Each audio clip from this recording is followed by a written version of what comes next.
আসসালামু আলাইকুম। প্রিয় দর্শক, আপনাদের সকলকে আমন্ত্রণ জানাচ্ছি আমাদের কথা চ্যানেলে।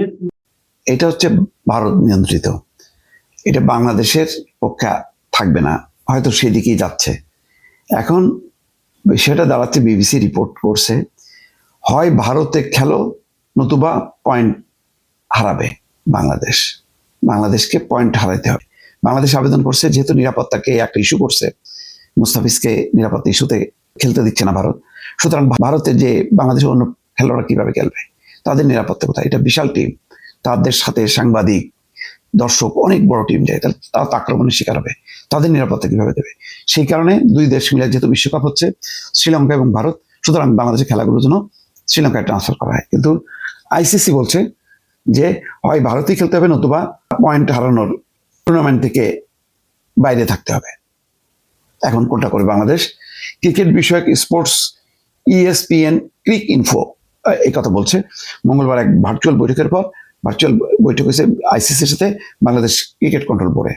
নিরাপত্তাজনিত কারণ দেখিয়ে বাংলাদেশের ম্যাচগুলো ভারত ছাড়া অন্য কোনো দেশে আয়োজনের অনুরোধ তারা গ্রহণ করছে না। নিরাপত্তাজনিত যে কারণটা, এটা বাংলাদেশের ম্যাচগুলো ভারত ছাড়া অন্য কোনো দেশে আয়োজনের এই অনুরোধটা তারা গ্রহণ করেনি। বিসিবির দাবি, আইসিসির পক্ষ থেকে এমন কোনো চূড়ান্ত শর্ত বা আলটিমেটাম তাদেরকে এখন দিকে মঙ্গলবারের বৈঠকের ফলাফল নিয়ে এখন পর্যন্ত ভারতীয় ক্রিকেট বোর্ড কিংবা বাংলাদেশ ক্রিকেট বোর্ড কোনো পক্ষে আনুষ্ঠানিকভাবে কোনো বিবৃতি দেয়নি। তো বিবৃতি ভারতীয় ক্রিকেট বোর্ড দেবে না, কারণ তারা জানে যে আইসিসি তার পক্ষেই কাজ করবে, এবং সেটাই হয়েছে। কখনো আইসিসি, যেহেতু ভারতের এখানে নিয়ন্ত্রণটা বেশি, আধিপত্য বেশি, আইসিসি কখনো ভারতের বিপক্ষে যায় না, সবসময় ঘুরে ফিরে সেই ভারতের পক্ষেই থাকে। এখন কি হবে বিষয়টা পরিষ্কার না। বাংলাদেশ তাহলে কি নতজানু হয়ে শর্ত মেনে নিয়ে যাবে নাকি হারাবে? আমার যেটা ধারণা, বাংলাদেশ ছাড় দেবে, অর্থাৎ বাংলাদেশ ঝুঁকি নেবে, পয়েন্ট হারালে হারাবে। কারণ এইভাবে একেবারে বিশ্বকাপ জয় করবে তা তো না। কিন্তু এখন যেটা যদি মেনে নেয় আইসিসির শর্ত, বা আইসিসির যদি মানে বাংলাদেশের আবেদন গ্রহণ না করে, তাহলে যেটা হবে যে বাংলাদেশের একটা নৈতিক পরাজয় হবে। নৈতিক পরাজয় যদি মেনে নিতে চায় BCB, Bangladesh cricket control board, খেলোয়াড়দের উপর প্রভাব পড়বে। খেলোয়াড়রা একটা হীনমন্যতায় ভুগবে, বা মানসিক একটা পরাজয় ভুগবে, গ্লানিতে ভুগবে। সবচেয়ে বড় কথা হলো বাংলাদেশের জনগণ কিন্তু এটা কোনোভাবেই সাপোর্ট করবে না যে আইসিসির শর্ত মেনে নিয়ে বাংলাদেশ ভারতে খেলতে যাবে। বরং বাংলাদেশ যে স্ট্যান্ড নিছে যে আমরা ভারতে খেলবো না, কলম্বোতে খেলবো, সেটার পক্ষে বরং যুক্তি থাকবে সবারই। তো 72 ঘন্টা আপনাকে দারুণ সুবিধা দেবে লিলি হুইপচিয়া বডি ওয়াশ। বাংলাদেশ দলকে কেন্দ্র করে, বিশ্বকাপ খেলাকে কেন্দ্র করে বাংলাদেশের ভারতে যাওয়ার সিদ্ধান্ত নিয়ে যেই জোর তৈরি হয়েছে, সেটা একটা প্রকট আকার ধারণ করেছে। বাংলাদেশের ক্রিকেটে এই মুহূর্তে যেন চলছে 10 নাম্বার মহা বিপদ সংকেত। সেখান থেকে বাংলাদেশের ক্রিকেটের ভবিষ্যৎ গন্তব্য কি হবে, সেই প্রশ্নের উত্তর মেলাটা এই মুহূর্তে ভয়ঙ্কর কঠিন। গতকাল রাত প্রায় যখন 2টা বাজে, ঠিক তখন ইএসপিএন ক্রিক ইনফো, ক্রিকেটের সবচেয়ে স্বীকৃত ওয়েবসাইট গুলোর একটা, তারা আপকামিং ওয়ার্ল্ড কাপে বাংলাদেশকে ভারতে গিয়ে খেলতে হবে, অথবা বাংলাদেশকে তার 1, 2, 3, 4টা যে ম্যাচেস রয়েছে, যা 3টা কলকাতার ইডেন গার্ডেন্সে, একটা মুম্বাইয়ের ওয়াংখেড়ে স্টেডিয়ামে, এই 4 ম্যাচের পুরো পয়েন্ট প্রতিপক্ষকে দিয়ে দিতে হবে। ওয়াকওভারের কথা বলেছিলেন। ঠিক এই রিপোর্ট আসার 4-5 ঘন্টা আগে বাংলাদেশ ক্রিকেট বোর্ডের পরিচালক আসিফ আকবর সেই বক্তব্যটাই যেন ইএসপিএন ক্রিক ইনফোকে, যে অসমর্থিত কিংবা নাম প্রকাশে অনিচ্ছুক সূত্র আইসিসি থেকে জানিয়েছে, সেই খবরটাই জানালো। এরপরে বাংলাদেশের সোশ্যাল মিডিয়ায়, মূলধারার গণমাধ্যমে, সাধারণ মানুষের মাঝে ব্যাপক প্রতিক্রিয়া হয়েছে অনেকগুলো কারণে। ঠিক 2 দিন আগে আরেকটা ওয়েবসাইট, আপনারা জানেন যে এটাও ক্রিকেটের স্বীকৃত ওয়েবসাইট গুলোর একটা, ক্রিক বাজ, তারা রিপোর্ট করেছিল that ICC is considering the ডিমান্ডটা কিসের? Shifting the venues India to Sri Lanka.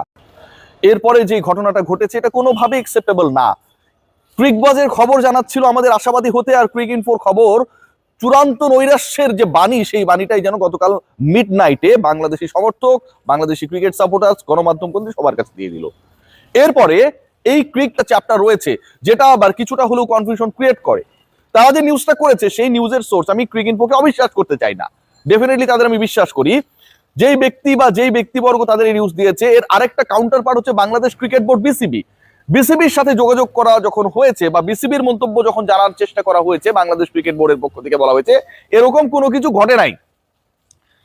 একটা পক্ষ আইসিসি কে যারা রিপ্রেজেন্ট দেওয়া হয়েছে, স্ট্রেট বলে দেওয়া হয়েছে either you have to come to India to play your matches, or তোমাকে পূর্ণ পয়েন্ট ফরফিট করে দিতে হবে প্রতিপক্ষের কাছে। আবার বাংলাদেশ ক্রিকেট বোর্ডের যে পার্টটা রয়েছে তারা বলছে এরকম কোনো কিছু, কোনো আলটিমেটামের আলোচনা আইসিসির সাথে তাদের হয় নাই। আলোচনা যে হয়েছে এটা নিয়ে কোনো ডাউট নেই, এরকম আলোচনা হয় নাই সেই বিষয়টা নিয়ে ডাউট রয়েছে। তার মানে গতকালকে যেই আলোচনাটা আমি করেছিলাম আমার লাস্ট কন্টেন্টে, যে আগামী 2-3-4 ঘন্টার মধ্যে আইসিসির একটা আলোচনা হতে যাচ্ছে এবং সেই আলোচনার পরবর্তী সময় হয়তো আমরা 24 থেকে 48 ঘন্টার মধ্যে একটা রেজাল্ট পেতে যাব, সেই ঘটনাটা ঘটেছে গতকালকে বাংলাদেশ সময় বিকেলের দিকে। এবং সেটার আউটকাম নাম প্রকাশে অনিচ্ছুক সূত্রে ESPN ক্রিক ইনফো যেভাবে জানাচ্ছে, বাংলাদেশ ক্রিকেট বোর্ডের সোর্স আবার সেই ব্যাপারটাকে মানছে না। আমি যদি ধরে নেই যে বাংলাদেশকে ইন্ডিয়ায় গিয়েই খেলতে হবে অথবা বাংলাদেশকে বিশ্বকাপের পয়েন্টগুলো দিয়ে দিতে হবে, বাংলাদেশ ক্রিকেট বোর্ড, বাংলাদেশের সমর্থক, বাংলাদেশের সাংবাদিক, বাংলাদেশ সরকার সবার যে অবস্থানটা, গত 3 দিনের যে অবস্থানটা, বাংলাদেশের বিভিন্ন মন্ত্রণালয়ের উপদেষ্টার দায়িত্বে যারা রয়েছেন তাদের অবস্থানটা খুব স্পষ্ট, খুব স্পেসিফিক, যে বাংলাদেশের ক্রিকেটারের সাথে, মুস্তাফিজুর রহমানের সাথে যে ঘটনা ঘটেছে, এটা ঘটেছে মূলত একজন বাংলাদেশির সাথে, এবং সেই বাংলাদেশি পুরো দেশকে রিপ্রেজেন্ট করতে যাচ্ছিলেন IPL এ। তার মাধ্যমে তার সাথে যে ঘটনা করা হয়েছে এটা আত্মসম্মানে বাধে, আমাদের ডিগনিটিকে অপমান করা হয়েছে, আমাদেরকে ছোট করা হয়েছে। সেই জায়গা থেকে বাংলাদেশ দল মুস্তাফিজের এই ঘটনার প্রতিবাদে তারা খেলতেই যাবে না, হয় বয়কট করবে অথবা অন্য ভেন্যুতে খেলা হবে। গতকাল পর্যন্ত ক্রিকেট বোর্ডের এই অবস্থান ছিল। এখন আইসিসি যখন বলেই দিচ্ছে যে অন্য ভেন্যুতে খেলা দিব না, তখন অফিসিয়ালি কি বাংলাদেশ ক্রিকেট বোর্ড, বাংলাদেশ সরকার আজকে সেই ঘোষণা দিয়ে দিবে যে আমরা তাহলে বিশ্বকাপ boycott? Be a big question. Bangladesh বলেছে কি যে বাংলাদেশ অন্য ভেন্যুতে খেলবে, অথবা যদি অন্য ভেন্যুতে খেলা দেওয়া না হয় তাহলে তারা বয়কট করবে।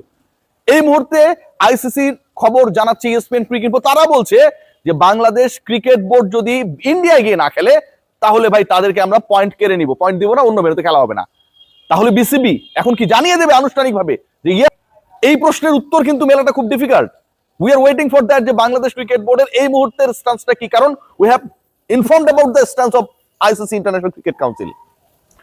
জেনে অবাক হবেন যে আইসিসি ইন্টারন্যাশনাল ক্রিকেট কাউন্সিল বিসিবির সাথে গতকালকে যে ভার্চুয়াল বৈঠকটা করেছে তার আগে কয়েক দফা বিসিসিআই এর সাথে মিটিং করেছে, অথচ বিসিসিআই এর সাথে মিটিং করার চেয়ে বেশি গুরুত্বপূর্ণ ছিল বিসিবির সাথে আরো ফাস্টেস্ট টাইমের মধ্যে একাধিকবার আলোকে মানানোর চেষ্টা করা। আইসিসি করেছে কি, ICC Indian cricket board BCCI যেটা চায় সেটা মেনে সেই রেজাল্টটা বিসিবি কে জানিয়ে দিয়েছে। অথচ প্রবলেমটা হচ্ছে বিসিসিআই ভারতের সরকারের, তাদের ক্রিকেট বোর্ডের। আইসিসি তাদেরকে আলটিমেটাম দেবে, তোমরা এটা সলভ করো, তোমরা বিসিবির সাথে বসো, বিসিবি কে তোমরা ম্যানেজ করার চেষ্টা করো, তোমাদের সয়েলে যেন ওয়ার্ল্ড কাপ খেলতে আসে।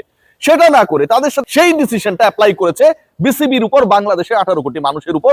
This is what is ICC is. এরপরে যে ঘটনা ঘটতে যাচ্ছে সেটা আরো ভয়াবহ হতে পারে, যতটুকু শোনা যাচ্ছে যে যেহেতু এখন এটা হেড টু হেড হয়ে গেছে, গভর্নমেন্ট টু গভর্নমেন্ট হয়ে গেছে, বিসিবি টু বিসিসিআই হয়ে গেছে, এবং সবচেয়ে বড় ব্যাপার যেটা বিসিবি টু বিসিসিআই যখন হয়ে গেছে এটা পক্ষান্তরে বিসিবি টু আইসিসি হয়ে গেছে, কারণ বিসিসিআই নিয়ন্ত্রণ করে। বিসিসিআই টপ পোস্ট হোল্ডার জয় শাহ এই মুহূর্তে আইসিসি চেয়ারম্যান। সেই জয় শাহর বাবা অমিত শাহ ভারতের স্বরাষ্ট্রমন্ত্রী, এবং ভারতের সরকারের অনুমতি নিয়েই তাদের ইচ্ছাতেই মুস্তাফিজকে বাদ দেওয়া হয়। সকল ঘটনা ঘটেছে ভারতীয় সরকারের ইচ্ছায়, যেহেতু তাদের সরকারের ইচ্ছায় ঘটনাগুলো ঘটেছে, এবং সেই সরকারের মন্ত্রীর ছেলে আইসিসির চেয়ারম্যানের দায়িত্বে রয়েছে, তার মানে বাংলাদেশ ক্রিকেট বোর্ডের উপর একটা স্যাংশনও আসতে পারে। বাংলাদেশ যদি আপকামিং ওয়ার্ল্ড কাপে অংশগ্রহণ না, বাংলাদেশ ক্রিকেট বোর্ডকে, বাংলাদেশের ক্রিকেটকে আইসিসি নিষিদ্ধ করতে পারে, একঘরে করে দিতে পারে। অন্য দেশগুলো যারা বাংলাদেশের সাথে ক্রিকেট খেলে, কিছুদিন আগেই 2026-এর শিডিউল আমরা দেখছিলাম কার সাথে বাংলাদেশের খেলা, তাদেরকে তারা প্রেসার ক্রিয়েট করতে পারে not to play with Bangladesh. তাদেরকে তারা প্রেসার ক্রিয়েট করতে পারে তোমরা বাংলাদেশে গিয়ে খেলো না, বাংলাদেশ নিরাপদ না, ভারত তাদের আপকামিং ট্যুরটাকে বাতিল করেছে, সো তোমরা যদি ইন্ডিয়ার সাথে খেলতে চাও বাংলাদেশের সাথে তোমাদের খেলা যাবে না। এরকম ঘটনাও যে ঘটতে পারে সেটার যথেষ্ট পরিমাণ কারণ রয়েছে। এটা আমার কাছে মনে হয় যে এই মুহূর্তে একটা বড় ধরনের ক্রাইসিস মোমেন্টের মধ্যে রয়েছে, এবং সেই ক্রাইসিসটা তৈরি করেছে প্রতিবেশী দেশ, প্রতিবেশী ক্রিকেট বোর্ড, প্রতিবেশী দেশের সরকার, এবং তাদের কথা শুনে ফাইনালি আইসিসি।